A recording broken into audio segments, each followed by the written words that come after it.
Welcome to another episode of Failing to Success. I'm your host, Chad Kalecki with Cosmic Design. Today on the show, we have Ed Forteau, and his company is called Email Open Rate Optimization. He's had it for 4 years, but he's been in marketing consulting for over 30 years now.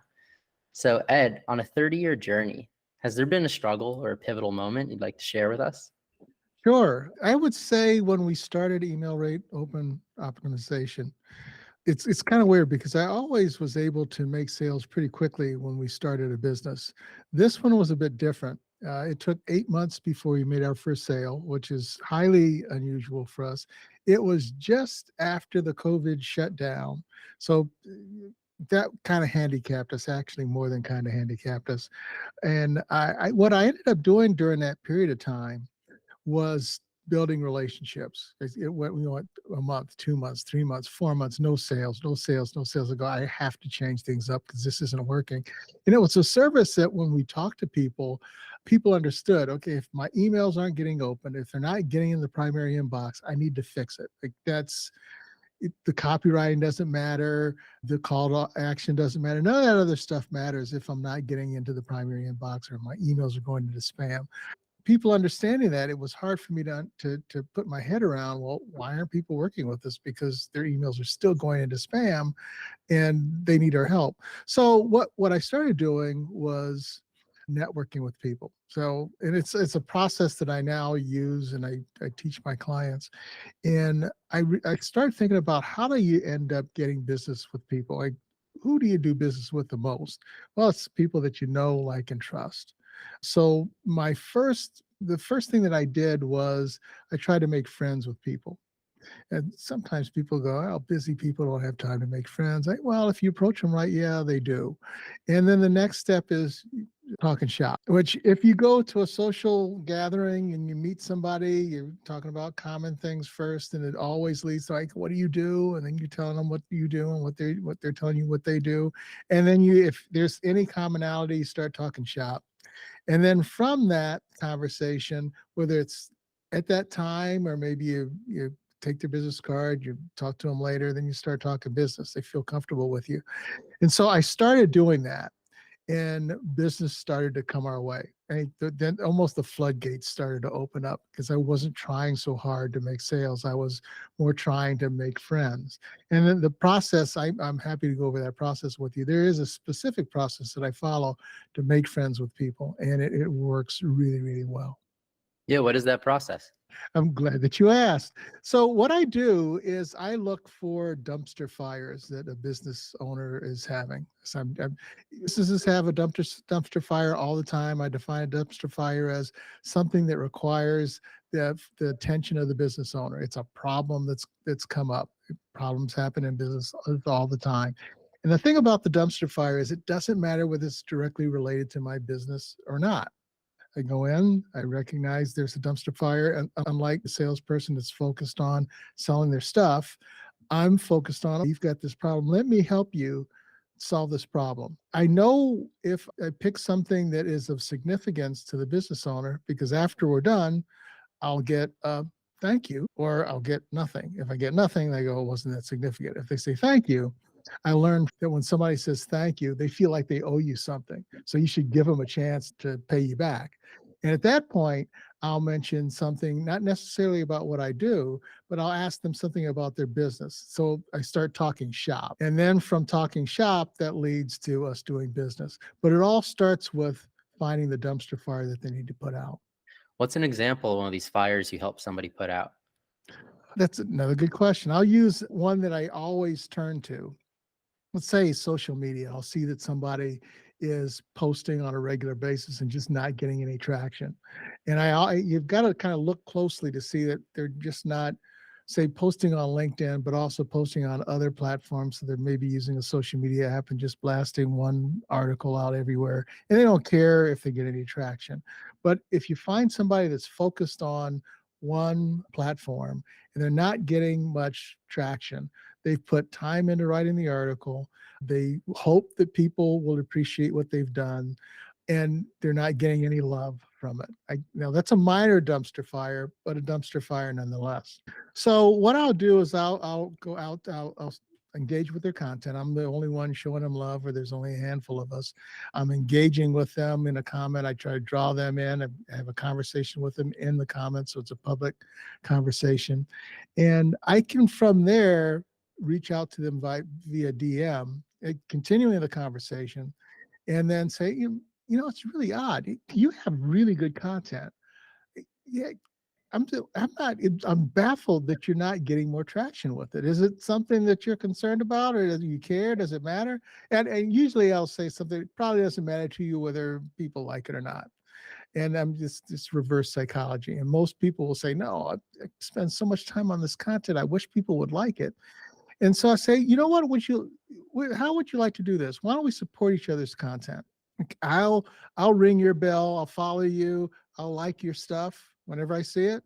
And if you wouldn't mind doing the same for me, that way we can help each other. Most people take you up on that.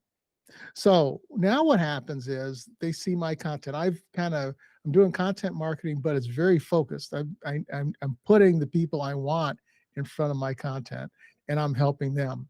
And I'm maintaining kind of an authority level because this is my idea, and they'll ask me for advice. Now, the interesting thing about once you put this in place, this may be somebody that normally you couldn't reach out to cold, or it wouldn't give you the time of day, but I can get a meeting with them anytime I want. And I don't even have to tell them why I want to meet. I just say, hey, would you mind hopping on a quick Zoom call for 15 minutes? Something I want to run by you. And I almost always get, sure, like, zero resistance. Where in any other circumstance, like, who is this guy who wants 15 minutes of my time? Like, I don't know him. But because we're kind of in this working relationship, I can have that meeting. And one of several things happens. Either because they've been seeing my content and they've been saying nice things about me and my content, like, for example, is a great email marketer, or boy, if you want good email advice or need help, you should talk to Ed. Things like that. I wait for them to compliment me before I ask for a 15-minute meeting.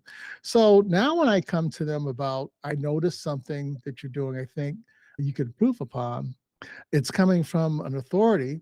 They recognize that it's a problem. They've said publicly that Ed is the guy to go to if you have this problem, just to stay congruent with their public announcements. They'll do business with me. And that whole process takes hardly any time at all, with practically zero resistance.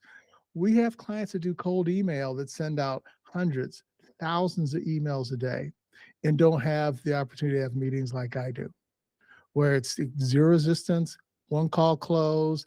Yes, there was some setup ahead of time, but it's a whole lot less work than sending out hundreds, thousands of emails every day. Are you cold prospecting and just looking for social media accounts of your potential customers?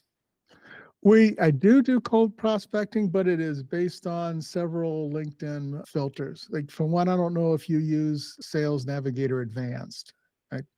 Do you? Okay. Yeah. So what I'll do is the filter that a lot of people either aren't aware of or don't use very much is the buyer intent filter. I don't know if you use that or not. I don't know if we use that one. I'll have to check with the team. Okay. You should use it. So what I do is I take my first level contacts, and I run buyer intent for an interest that I have. And email is one of them. And so I'll take my list, and in my list I have 975. It's probably higher than that now. 975 people that are first level contacts that have buyer intent, that also have posted in the past 30 days. So the posting of the past 30 days is important because they're easy to reach. I can find there's content. I can engage in the content and get them involved in a conversation. So for the weekend, we just did a test, and we reached out to 75 people on my list.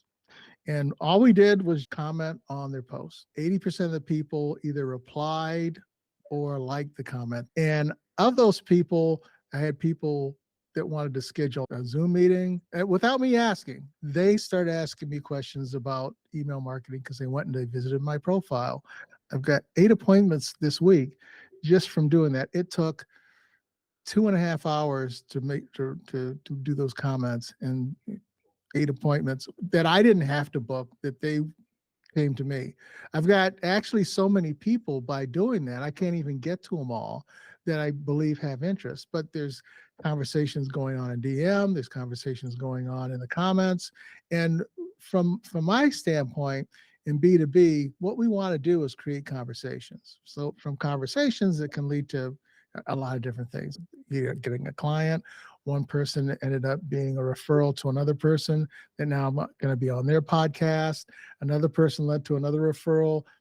That person's going to be a client. So I don't get too caught up in trying to get clients. My first step for me is find a content, what I call a content amplification partner that will support each other's content, which is a very low ask for anybody.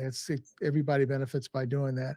And from there, we can talk shop and then ultimately do business. And the sales cycle is far shorter because we're dealing with the deal on a basis of trust than it is if you're just coming cold. You don't know the person and you're asking them, hey, would you like to do business if we fix this problem?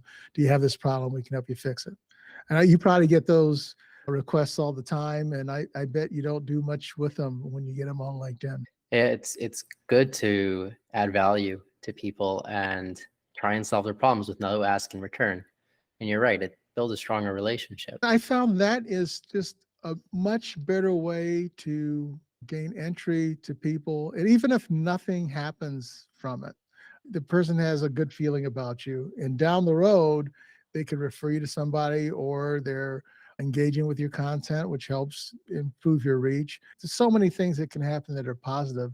And there's not this pressure of trying to sell somebody and they're not feeling skeptical or reluctant to talk to you because there's this fear of, what's their angle? What are they going to try to sell me? And we put all that to rest. So when you're going out on LinkedIn, you're using that sales navigator, and then you're Yep. finding the posts, you're Yep. commenting to try to get some sort of back and forth, and then you move into the DM process. Correct. And the way I do the DM process is just an extension of the post. So instead of leaving a comment in the post, I'll leave the comment in the DM with a question to draw them into that.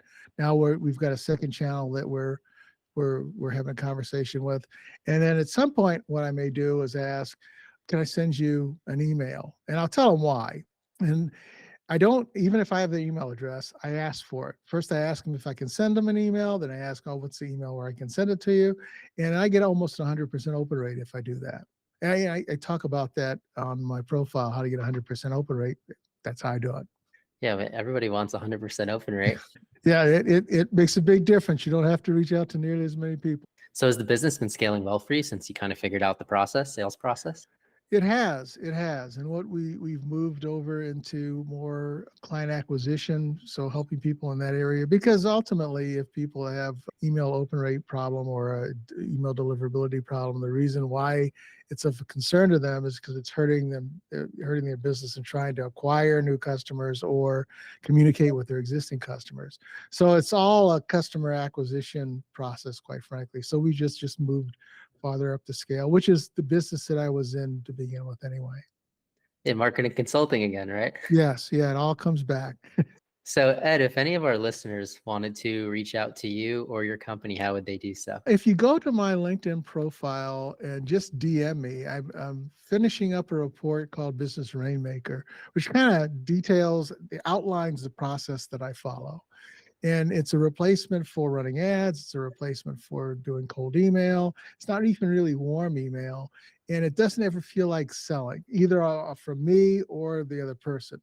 And really, it only takes about 45 minutes a day to do. So it's not even that time consuming. Well, thank you, Ed, for being on the show. And thank you, everybody, for listening to another episode of Failing to Success. I'm your host, Chad Kalecki with Cosmic Design. Make sure to like, comment, and subscribe, and we'll see you next time.